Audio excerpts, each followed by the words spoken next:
At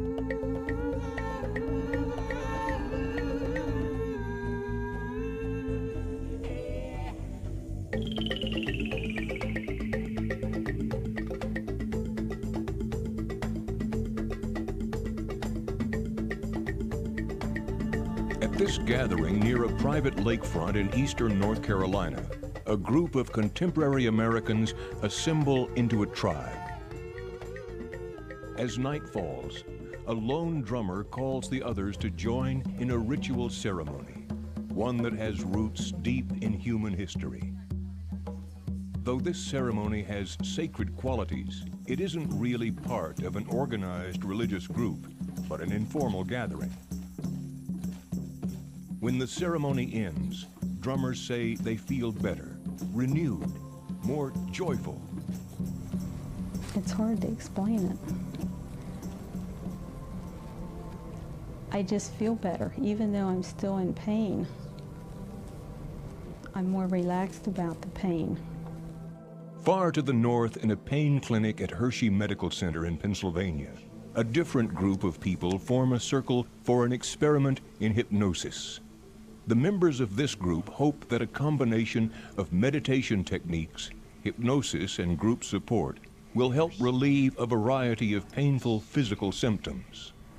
I was sent here from the pain management clinic in the Hershey Medical Center because I was in a car accident in 1979. I've had 5 head surgeries, and I have chronic head pain all the time.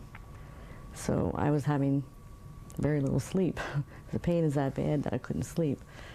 And I came here on the recommendation of the pain management doctor, and the program really worked as far as getting me sleep. It hasn't reduced the pain, but I sleep better, and so I can tolerate the pain, and I can function more effectively. On a bright fall morning in Harrisburg, Lois Donovan, one of the counselors of this healing center, arrives for work. This center is one example of many practices in healing and alternative medicine that have become popular in the last decade. Most communities have some sort of alternative medical practitioner or New Age bookstore where people come to find information and relief. Come on in. Hello, hello, hello. How are you today?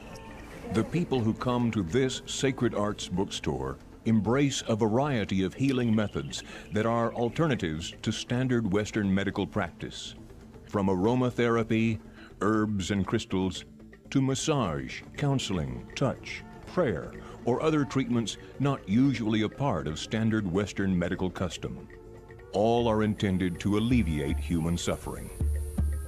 The individuals you see here, participating in alternative treatments and attending ritual ceremonies to improve their well-being, are contemporary Americans.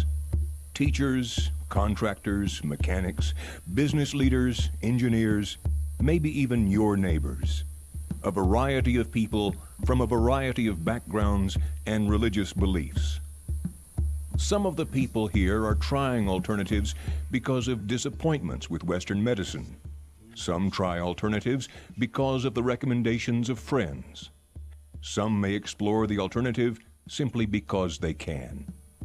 The one thing all these different people have in common is the ability to respond to ritualized suggestion, just as people have been yielding to suggestion since the beginning of humankind. I began this journey probably in that same place, as afraid of healing and a lot of things I found out along the way.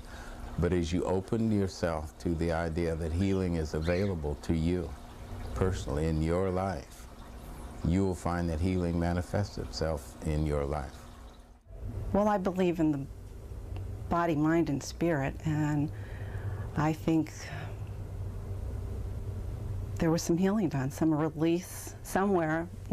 I'm not totally aware of what all happened, but things were lifted, and it's wonderful. I'm so filled with wonder every day. I'm just so amazed to be a witness or a participant in someone's healing process. I think it was M. Scott Peck who said that God is not something we can figure out and then carry around in our hip pocket. And whatever God is certainly present in healing. I don't think you even have to be like a believer in it, because I was really skeptical at first. It was scary, but like I said, I was willing to try anything. It is very different. There's no doubt about that. Magic may be the earliest known system of natural philosophy, with origins among the first human tribes. From the primitive peoples of ancient Africa, to the astrologers and magicians of Babylon, to the priest-physicians of Egypt, and the shamans of American Indian tribes. All believed in magical healing. But what does it mean when contemporary Americans assemble around a fire to meditate or beat on drums? Some observers have suggested that America is entering a new dark age of ignorance and neo-paganism. However, it may be that contemporary people have rediscovered the real health benefits that they can achieve through suggestion and altered states of consciousness. She calls it energy work. I call her my witch doctor. I studied therapeutic touch and had been doing that for a couple of years, just with family and friends. And I received a phone call one evening from my mother, quite hysterical. My sister had been burned in a grease fire cooking from her fingertips to her shoulder, and asked me to meet them at the emergency room. They had taken her to the hospital in the ambulance. So when I got there, I was able to go back and be with her in the emergency room, because I'm also a nurse and they let me be with her. And she was in a great deal of pain, and so I just wanted to help alleviate some of the pain and possibly facilitate the healing process. So I started doing therapeutic touch with her, which is you don't really touch the physical body, you just kind of work to connect with the energy and move things and kind of smooth out the energy field around the person. So that's what I did. And I was with her for about 6 or 8 hours, working with her, being with her, and trying to facilitate the healing and alleviate some of the pain. And she was admitted to the hospital. It was third-degree burns, and she was told that she'd probably end up having to have skin grafts because the burns were so severe. The next morning, I received a phone call from my mother, who was really ecstatic and excited because the physicians, when they had come in and looked at the burn, said, "Geez, we don't know what happened, but you can go home." And of course my mother said, "Oh, I knew what happened. My daughter was here and she was doing this healing." And anyway, my sister went home and she has no scars. For many thousands of years, shamans or priest-physicians used a variety of methods to rid their patients of disease, despondency, and private demons. These methods included such things as incantations, drumming, dancing, and miraculous rituals. Sociologist James McLennan believes these shamanic methods often worked because of the therapeutic qualities found within altered conscious states, conditions of the mind induced through shamanic practices. There's just this huge preponderance of evidence showing that there is this progression of fossil remains showing that human evolution did occur, and so it's natural to argue that the modern propensity for religious experiences evolved through that process. And I'm suggesting that this evolutionary process is associated with spiritual healing. Now, some people were very, very skeptical about religious experience. They would like to debunk it. They would like to debunk the notion that people have, or that it's possible to have religious experiences or anomalous experiences, but people still have them anyway. So if we're going to have a scientific theory that explains how we became the way that we are, we need to base it on the evidence as we have it, not as we would like it to be. A chain of evidence linking animal behavior to human religious ritual implies that religious sentiment developed as part of an evolutionary process. Shamanic belief systems developed over time because the practices contributed to human survival. It seems very likely that there's been this evolutionary progression from animals to humans, with regard to hypnosis, because animals demonstrate a kind of hypnotic capacity. Certain animals, if you shift them quickly or touch them repeatedly in a certain manner or confine them, they'll freeze up and demonstrate a type of anesthesia. They won't respond to pain. So that this is what we refer to as animal hypnosis. You know, when chimpanzees groom each other, they'll pass into a kind of dreamy state. So, and they engage in very, very rudimentary rituals.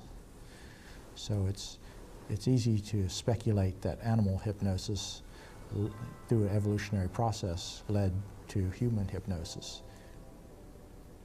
This individual probably went to the tribal shaman for help when she was sick.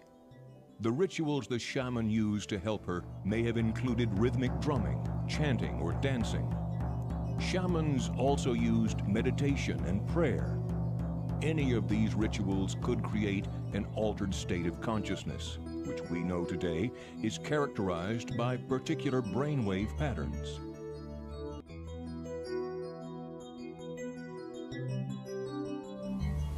What is going on when a shaman beats a drum, his shaman drum, her shaman drum, in this rhythm? What's happening? Well, we have investigated. And what we find is that on the brainwave pattern, a theta rhythm is imposed. And theta rhythm is characteristic of the sleep and near sleep state. So it seems that, perhaps, shamans have found a direct route to the subconscious mind. Maybe the drum is a psychedelic tool. Perhaps shamans do their healing work by accessing deep levels of the subconscious, and perhaps the drum is one of the tools to do that.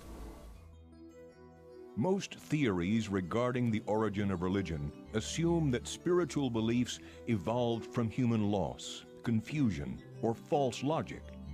Some scholars attribute the first religious impulses to the misinterpretation of such things as dreams, shadows, even reflections. But Paleolithic religious sentiment may not have been based solely on human fallacies or misunderstandings about how the world works. As Dr. David Hufford explains, human fallacy and misunderstanding can't account for the prevalence of alternative and spiritual healing. We know now, and it's really been over the last 20 years, gradually dawning on people as more studies have been done, that people throughout the population use a wide variety of alternative practices, ranging from sort of folk practices through institutional religious healing to all kinds of alternatives from other lands, things like acupuncture, old things like homeopathy, new things like New Age kind of healing things. And that in fact, in terms of the prevalence of these practices, they're more common among people who are well educated than among people who have less education. So the idea that modern culture or modern society prevents people from doing these things isn't the case. It's not true. And there are probably many reasons for this. Some of them are the limits of modern conventional medicine. Some of them are shortcomings of modern medicine, not enough attention to the experience of the sick person, not enough emotional support. But there are other things too. And I think one of the crucial things is that a substantial number of people find that when they try alternative methods that they seem to work, that they have the experience of feeling better, sometimes of getting better, and sometimes remarkable things happen. I think that a lot of times our illnesses are a message to us, a wake-up call, so to speak, or a message of discomfort saying something's out of alignment in your life and it's time to do something about it, pay attention. Well, because it seems kind of extraordinary, and it seems special, and it seems very pure and somewhat spiritual, kind of wondrous, yes. Religious sentiment may have evolved in part from the therapeutic qualities of altered states of consciousness, a condition of mind that can be induced through shamanic practices. Hypnosis is just a term for a secularized altered state of consciousness. People within religious rituals are also using forms of hypnosis to achieve altered states of consciousness, and in that way they can gain the therapeutic benefits. Now, in a Western medical setting, we refer to this altered state of consciousness as hypnosis, and it seems to be a little bit less powerful without that religious belief system to back it up. And I don't separate psychotherapy and spiritual healing and physical healing. It's all a part of one process. And that process begins as a deep understanding that I have the power to know what's right. I have the power to heal myself. I literally gave up. I just more or less told everybody that I was going to make ready for my funeral. I was going to go ahead and order the casket. I mean, I was ready to go. And that lasted about a week, and I decided it was time to, more or less time for me to take control of me. Not worry about some doctor telling me that, you know, I'm going to do this to you, I'm going to do that to you, and when we're all done, maybe we'll have a remission, and then we'll give you 5 years. I don't want 5 years. I'm going to have another 50. And I just made up my mind that I was going to fight it. 90% of it is right here in your head anyway. Your mind can do anything to your body, and then given the proper type of nutrients and the proper type of enhancers, then you can do anything. I really, really believe, honestly, in my heart and with all that there is of me, to believe that we are not just a body. I don't believe that we're just a mind, but I think we're also a spirit. And I think until you get the three in equal balance, the perfect harmony, that's where it comes from. I can say to my head can say all the time, you're fine, you're fine, you're fine, and my body can be flat on my back. And what good is talking to the wall? The wall could be fine, but I'm not. So when you strike that balance, and if you're able to, I was born and raised to pray, and that's a matter of to each his own. I've known people that walk down the street and say, oh, what beautiful flowers, and to me that's their expression of a prayer, because they're thankful. And if you're not first grateful for what you have, and then if you're not willing to use your good mind that you've been given, whether it's a small one or a large one, and be willing to accept that there's more to you than what we all see. There's definitely more. The doctors had given me very little prospect of living an active life again. And yet now I'm working full-time and travel, and I'm only slightly limited in what I can do physically. But I think the biggest thing, well, one of the biggest things that they gave me was hope. It's in God's hand now. I said, if you got any faith at all, so you just pray. And I did. I prayed, and I prayed. And she did live. She lived 2 more years. It was a Saturday before Easter when they took her to surgery, and the Saturday before Easter, 2 years later, she died. I really think it was, I don't know, by that time, I was a little better with it. But I think if she had gone those 2 years, I couldn't have made it. I really couldn't have. And I think prayer's the only thing that brought her through that surgery. The fact that she had faith and I had faith too. My process right now, how I'm doing now, is that the healing has taken place deep inside of the self. And what is happening now is that the physical body is catching up to the soul body, the emotional body, the heart body. I am doing very well as far as strength right now, and it's a matter of finding the time to exercise more so that the body can become stronger and stronger and that I can carry myself. But primarily 8 months ago, I should have been in a wheelchair. Some people fall easily into the hypnotic state, while others don't. Research suggests that those individuals who reach a trance state more readily will tend to respond to suggestion within religious rituals.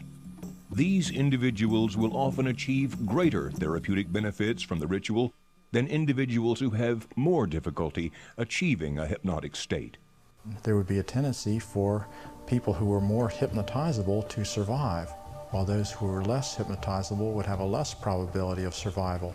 So over the last 30,000 years, our human species has probably engaged in ritual activities which has selected for the traits which contribute to spiritual healing. So today, the practices that we are engaging in, these spiritual healing practices, probably have a physiological basis. There's an aspect of being human which makes it possible for us to respond to spiritual healing.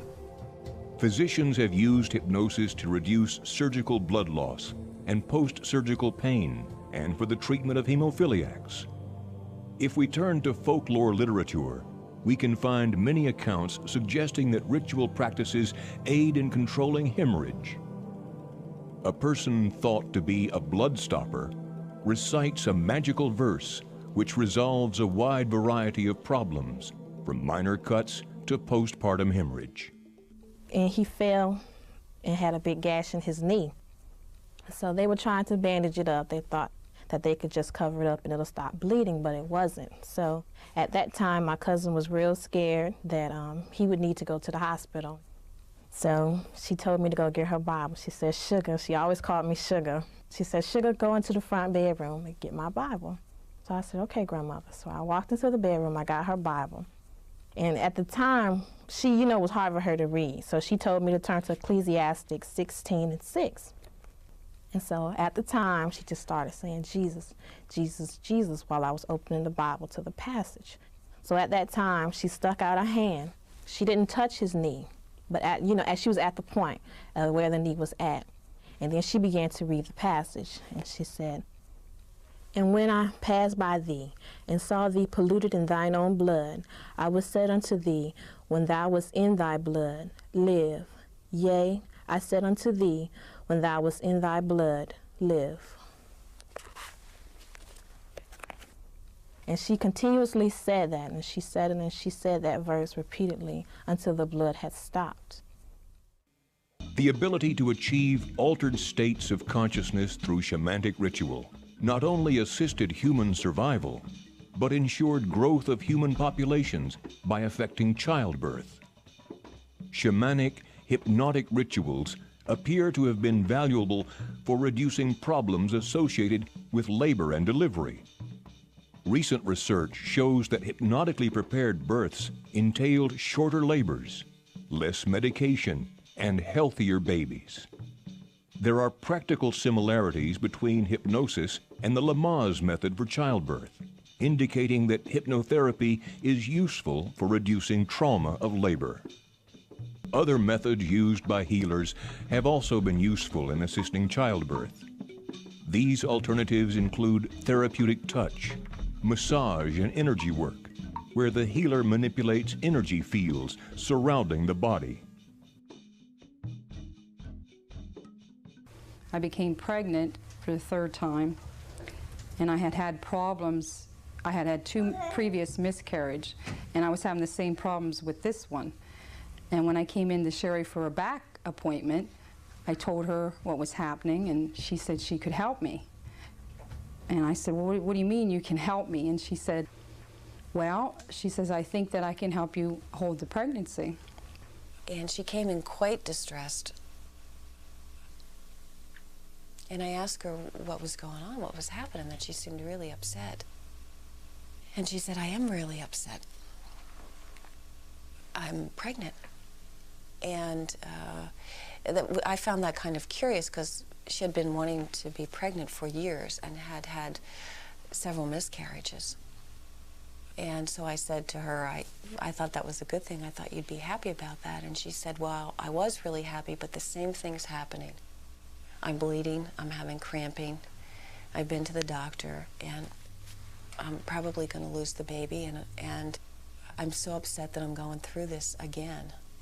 I went home and thought about it, and I thought I had nothing to lose because I was 40 years old and it was my 3rd pregnancy, and I knew I was losing this one also. So I called her back and we made an appointment right away. And her first therapy, she worked on me, and I went home and the cramping stopped tremendously. And I had one more appointment with her, and it stopped completely. And I had a doctor's appointment just a couple weeks after that, my first one, and they said everything was fine. Sent me for a sonogram and he was doing well. And so that's really what made me a believer. So Jacob was born 9 months later. And as a result, here he is. And I know that this therapy seems strange to us, but it's because it's not the type of way of healing to us. But all I know is it works. The interaction between spiritual healing, fertility, and childbirth may explain the special relationship between femininity and the occult. Women in modern societies continue to perform important roles as spiritual healers. Contemporary shamans or healers are often individuals who were searching for cures to their own physical or emotional problems. In the process of learning to heal themselves, they discovered how to help others. I became ill. Physically ill. I was emotionally depressed also, but the physical illness is what brought me to alternative healers. People who would do hands-on energy work or acupuncture. I tried a lot of different things that all worked, and I went from one process to another. And through that process, I learned more about the different kinds of healing. I'd already was not using allopathic healing that much. I was using homeopathy and other methods, but it was in the time of the crisis that I really went searching, and that in that process I started to find out more about myself and about my ability to use this my hands and myself to help other people to feel good. Even when I worked at the medical center, people used to come to my office if they had a headache and say, you know, can you help take my headache away? And I don't really do anything, you know, I didn't even know what I was doing. I would just put my hands on and let my hands do what felt right. And that's always actually been what I've done in whatever I do now or what I've done in the past. It's like I don't think, well, I need to make this person better. What I need to do is step out of the picture, me. I just have to just let it be and allow myself to just feel. Sometimes I feel it inside, sometimes I feel it outside, but just feel what I need to do and trust in that guidance and in what I know internally. And so it's a process of whatever has been done for me becomes a part of me. Whatever I feel or experience becomes a part of what I can do for someone else.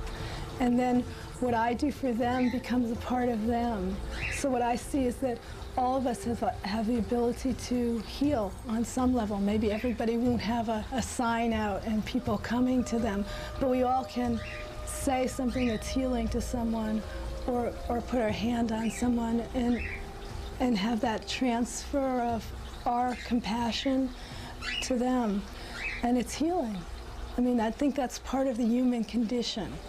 Going through that traumatic experience, the issues of abandonment, the issues of unworthiness, lots of issues came up for me, and I just noticed that I had a lot to work on inside myself in order to find more peace and joy.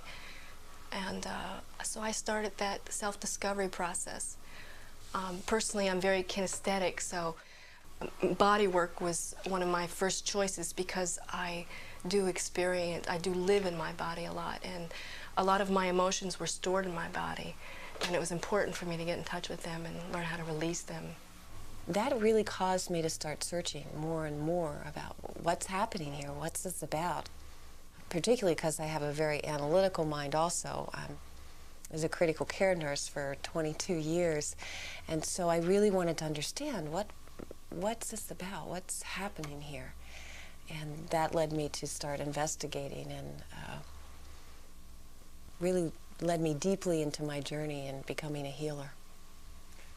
For grief counselor Lois Donovan, the wondrous event that helped her heal her own grief assists her in counseling her patients. Our daughter was killed in a car accident, and after her death, my husband had a sense of her presence for about a week or so after her death, and I did not, and I felt quite disappointed about that. So the weeks passed, and I had dreams about Angie, but no sense of presence.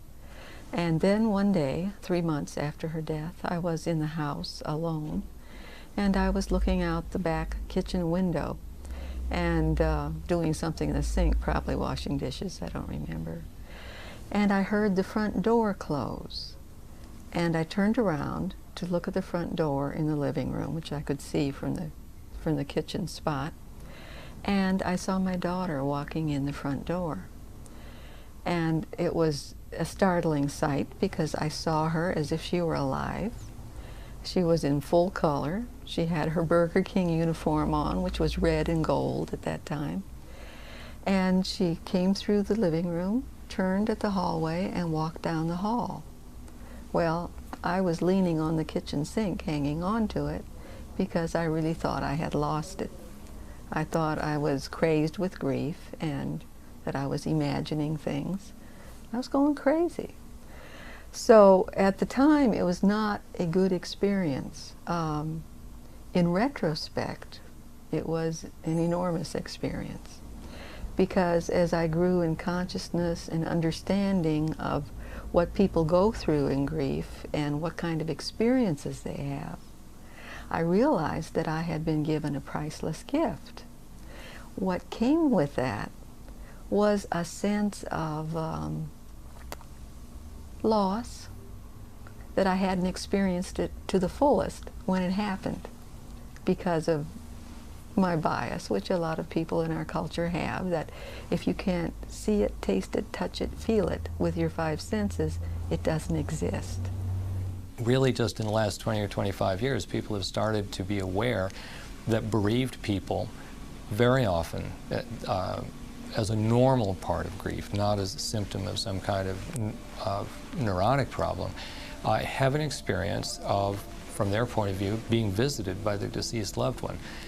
That, by the mid-1970s, had entered into the medical literature as a normal part of grief. They were called hallucinations of bereavement, which is, of course, not what the people who have them like to call them.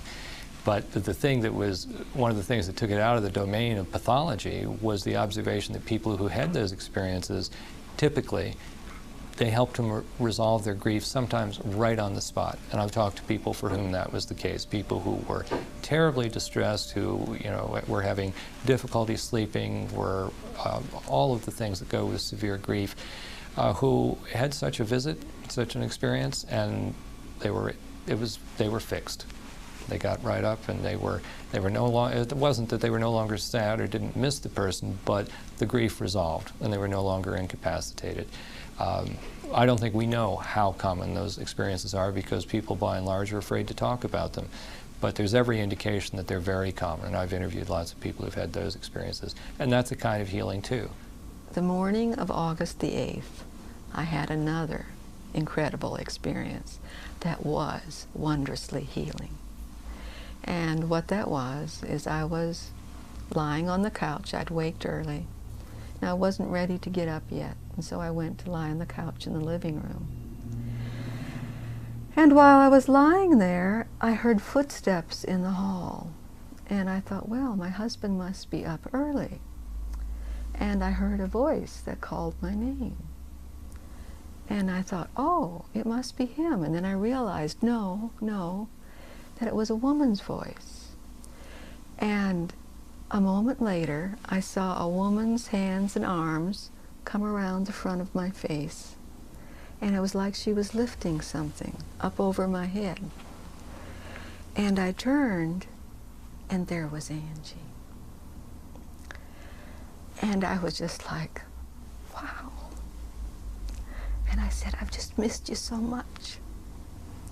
And she said, I've missed you too. And I reached over and I hugged her. And she disappeared. Well, that was incredible to me. and it was very healing.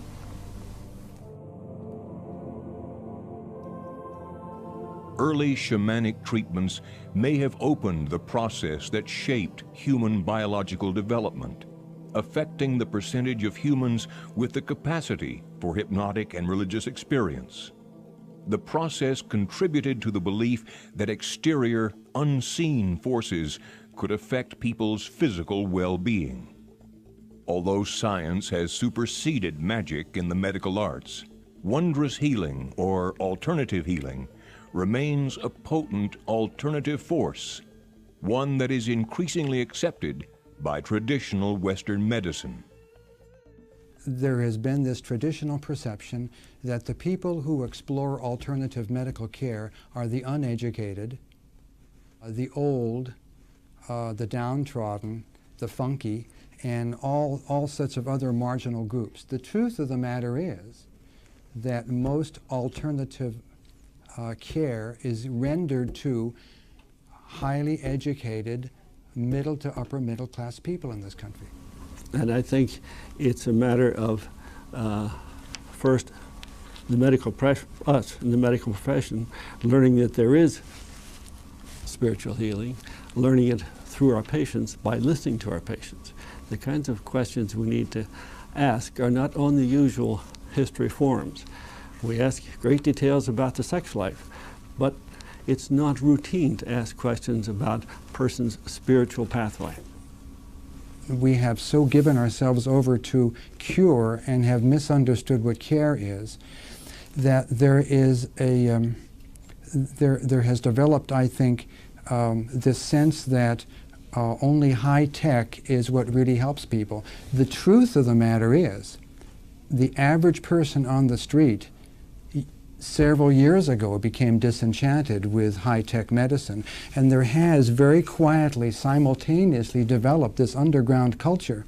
Even in South Central Pennsylvania, people will have their family physician at the same time. They'll have another complete paramedical network of alternative methods for dealing with their problems. And I think that's because, first of all, people have become aware of the fact that Western allopathic medicine doesn't cure everything, second, number one. Number two, it doesn't do a very good job at some very common problems. Or I want my doctor, my physician, to be less ready to take care of the symptom, to make the symptom go away, and more ready to work with that symptom to find out what's going on, why it has manifested itself in that particular place in my body, what it's trying to tell us about myself, my lifestyle, my body, my spiritual situation.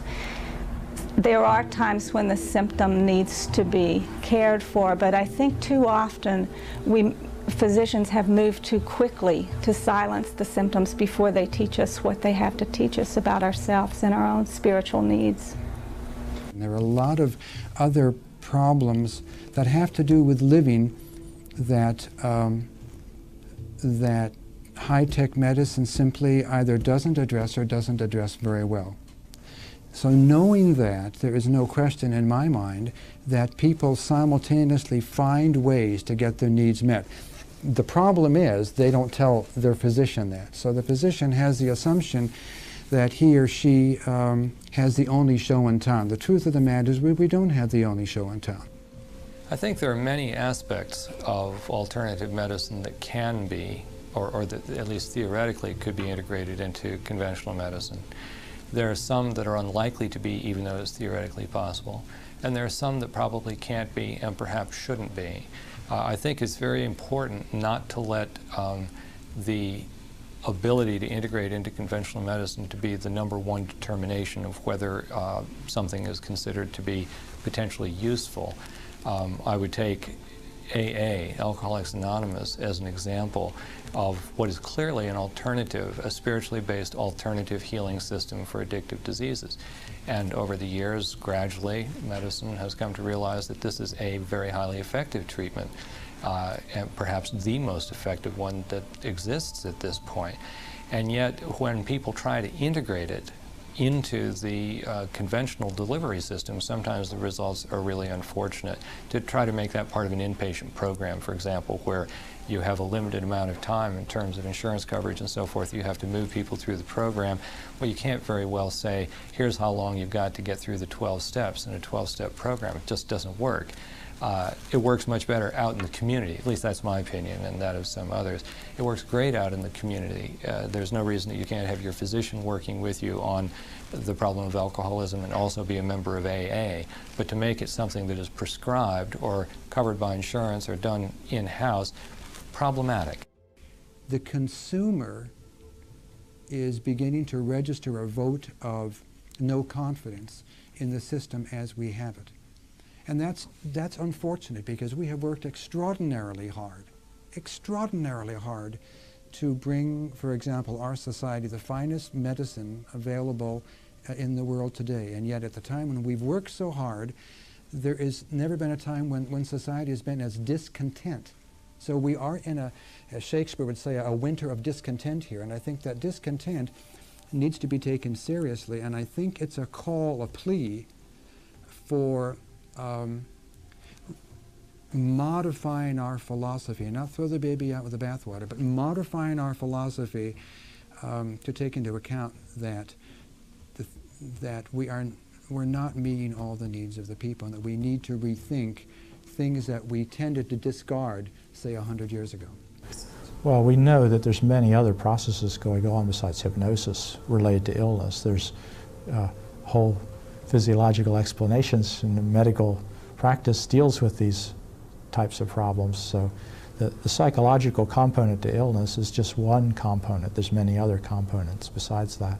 For most people, when they seek a spiritual healing of a serious physical disease, if they don't get a physical healing, they still feel comforted, supported, eased, that the existential anxieties and problems of their disease, some of which are sort of theological problems, like why me is a theological question, that there's a process of healing that even those who have no physical help at all get, which helps them to cope with their disease.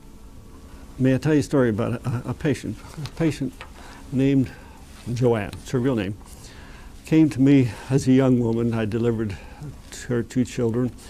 She moved away, 25 miles away, out of my house call range, and but came back about 7 or 8 years later with a neurological disease and of some sort, and I referred her to the neurologist, and she turned out to have amyotrophic lateral sclerosis, Lou Gehrig's disease, with an estimated lifespan of 3 to 4 years. I saw her infrequently after that because she was in another area and with another doctor, but I stopped in to see her or called her a couple times a year just to check on her. And each time I did, she said, well, God has healed me. And I said, yeah, that's wonderful, Joanne, but I didn't understand this. And so I went to visit her, and she had neurologically deteriorated tremendously. She could not get around. She stayed in a chair. She couldn't get up. Her husband, they lived in a trailer. They were very simple folks and very poor. And he would fix her up in the chair before he went to work each morning, and she stayed that way until he came home. And that was her life. But she was full of smiles, delighted to see me, and she could still talk, and she said God had healed her. And so I said, well, I don't understand this. You know, you're in a chair. And her husband said, how come I have to carry you to the bathroom? And she said, God has healed me, but I'm waiting for the manifestation. And I didn't understand this, but I did understand that she was very much at peace. And if you asked her, as I did one time, if she isn't lonesome there all by herself every day, and she said, I'm never alone.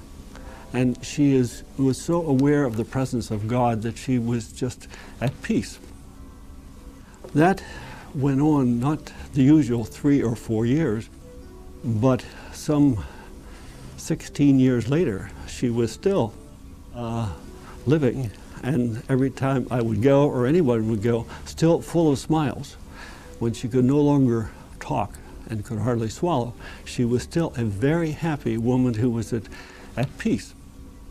Her husband died first, and when he died, she told me she couldn't go on any longer, and 2 weeks later she died. But she, I think, had a true spiritual healing, and it taught me a lot. Although the therapeutic benefits of altered states may explain some of the processes of wondrous healing, some events are still beyond our understanding and can't be explained by the therapeutic qualities of hypnosis or altered conscious states. These are aspects of spiritual healing that remain genuinely wondrous. I kind of have an interesting experience when my eyes are closed and she goes to work up at my head. I see a light come in from my left, a very bright light, so bright that I feel like I have to squint, but my eyes are already closed. And then once that light comes in, I can see her hands, like almost like an X-ray of them. And many times what happens is people will come regardless of what they've come for, and they'll have a spiritual experience that is quite moving for them while I'm working on them. I sense healing as energy, and dealing with people is to feel whether there's energy moving or there's no energy moving. You walk in a hospital room and you sense whether there's energy for healing. So sometimes dealing with people is trying to help them to not so much create energy, but to tap into the energy so that they can be healed. And a couple of folks that I can think of in dying is a real absence of energy, except one death I can think of is kind of a surplus of energy, and he had to get her to let go. It's like there was too much energy and she was hanging on, and just to gently say to her, it's okay to let go. And she kind of surprised me because it took me 5 minutes to walk home, and the hospital called me, told me she was gone. But my sense of healing has been that energy. I've been to several large seminars where healing was present, and you can kind of sense the energy moving in the room. There are a lot of forms of spiritual healing, and I've talked to lots of people who've been through many of them. I spent 9 years over and over again visiting a healing shrine in Canada, St. Anne de Beaupré, interviewing people who went there for healing, interviewing the people who were there, helping the sick people. I've talked to people locally who believe that they have been healed in the middle of church services or by prayer groups or through sometimes spontaneous experiences of divine healing, feeling themselves in the presence of God. I guess what I would have to say is that I have personally seen examples of those healings for which I can't imagine a real good alternative, sort of typical straight medical explanation. Now, some people, Jerome Frank and some of the other medical writers on these things say, well, what that tells us is that the placebo effect is much more powerful than we ever imagined. But that's just a statement of opinion. It's because he's uncomfortable with the explanation that the people themselves give. The explanation that they give makes very good sense to me. I mean, it conforms to their experience, and it's not a foolish or irrational belief, and it's certainly a kind of belief that people all over the world hold in all different kinds of religions, and have done so for a very long time. The doctors had sort of given up on him. Kidney was that bad, and he had problems walking and functioning, so they just given him up for a certain period of time. His kidney would go bad, and there was nothing else they could do.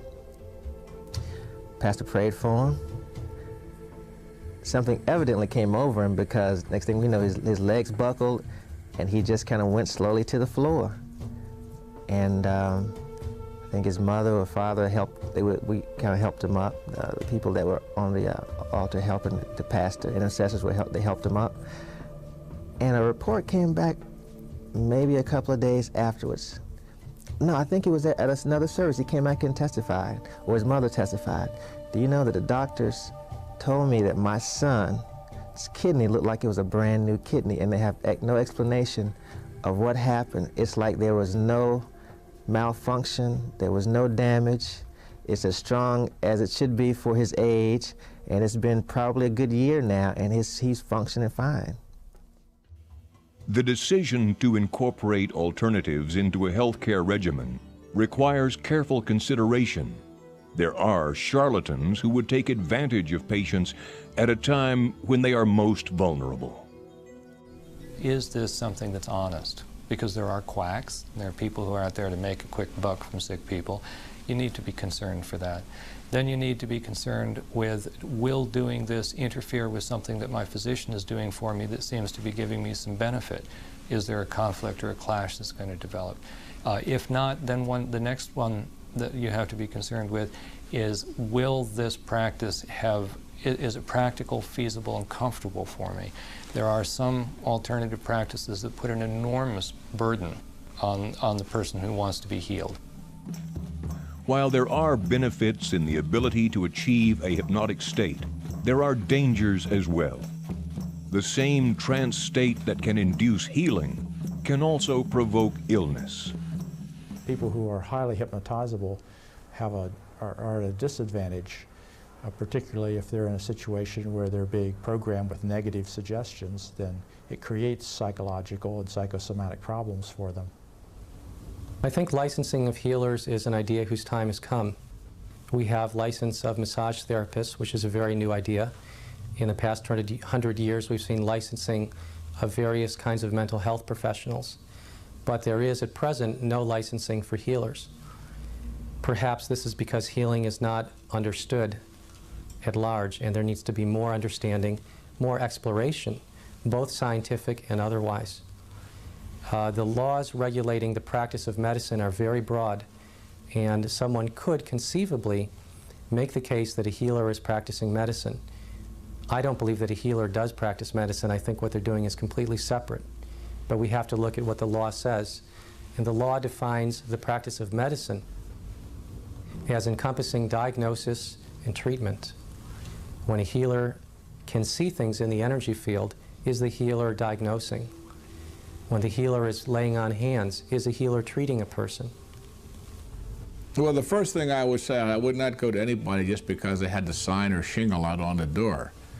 I would consult with your doctor or a psychologist you're dealing with or somebody and in effect check out who you're dealing with. But I think as long as the people who are doing it are properly licensed, like the person I've been dealing with is properly licensed, she's a nurse and she's an established professional. I think if you have that kind of background and you have people who will recommend them, I think then those are the kind of people that you ought to deal with. But I would avoid just going to anybody because they have this a shingle out. There are a host of issues that need to be considered once one examines how to apply the current regulatory framework to healers. One of the issues is how to separate the real people from the charlatans. That's one issue.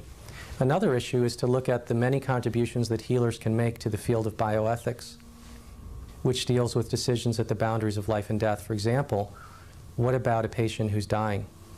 Does a healer have a perception here that can aid in deciding what to do for that patient? What kind of care should be rendered? While the therapeutic power of hypnosis or altered states of consciousness may explain some of the benefits patients receive from alternative therapies, patients' stories suggest that other features exist within the process of spiritual healing. Patients describe a fusion of internal and external power. For some, the combination of traditional Western medicine with spiritual healing becomes a potent restorative alloy. For others, Wondrous Healing is an effortless, holistic mix of ideas about ourselves and the things within us from birth to death. It concerns the very elements of our humanity, and even those things larger than ourselves: nature, the moral world, and indeed, the very nature of God.